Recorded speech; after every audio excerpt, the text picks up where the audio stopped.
Welcome to AP Sources Simplified. In this video, we are looking at the main points from Chapter 3 of The Souls of Black Folk, written by W.E.B. DuBois in 1903.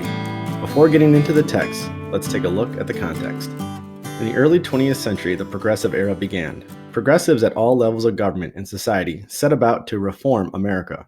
The previous era, the Gilded Age, saw great economic growth, but also produced a number of societal ills, including high income inequality, polluted cities, and a struggle for existence amongst the country's poor, who had almost no social welfare system to help them out.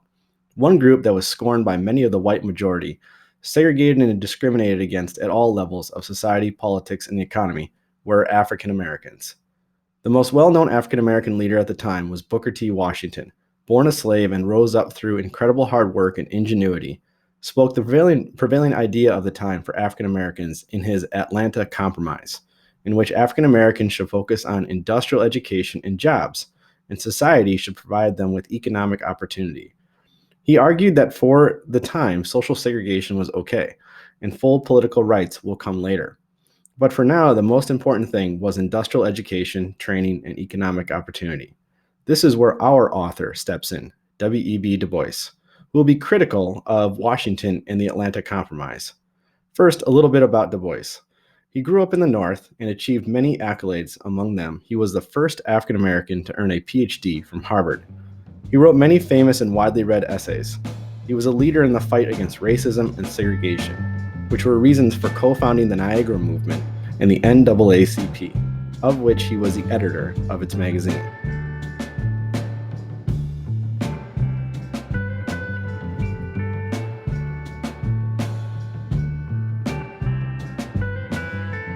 Okay, let's take a look at the key points of Chapter 3 in The Souls of Black Folk, which has the most important arguments in W.E.B. DuBois that are pertinent to APUSH.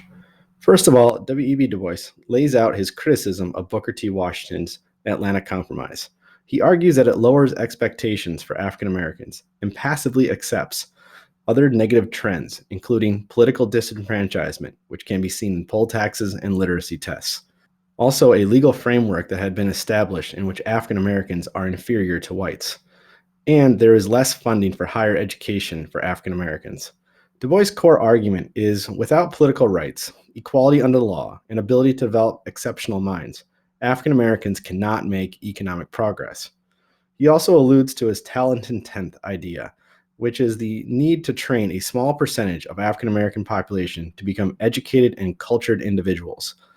Those people could then take the mantle of leadership of the African American community and would be crucial to the advancement of African Americans. They would serve as leaders and role models for African Americans. Moving on to the author's intentions, DuBois is coming at this topic from the viewpoint of a highly educated African American who was born and raised in the North, which is an interesting contrast to Booker T. Washington, who was born a slave in the South and spent most of his time in that area post-Civil War. DuBois' audience is his fellow African Americans and possibly other progressives. However, today we associate progressives with being advocates for civil rights and reforms that would help minorities. In the time period of DuBois, many who were called progressives were actually quite steeped in white supremacist ideology, like President Woodrow Wilson, who would not have agreed with DuBois at all. DuBois is also trying to persuade fellow African Americans they must fight for true equality in all realms, social, political, and economic, and to not settle for a type of second-class citizenship. Now, looking at who would agree and disagree with DuBois. Fellow African-American reformers who follow DuBois, or are in his sphere, like those in the Niagara Movement and NAACP, would agree with him. Most white people in the time period, regardless of where they were on the political spectrum, would disagree with DuBois. By this time, the U.S. is in the depths of the Jim Crow segregation era. And right around the corner, the KKK will have a resurgence and become mainstream across the country in the 1920s. While usually DuBois is contrasted with Booker T. Washington and the Atlantic Compromise, there is more nuance than this.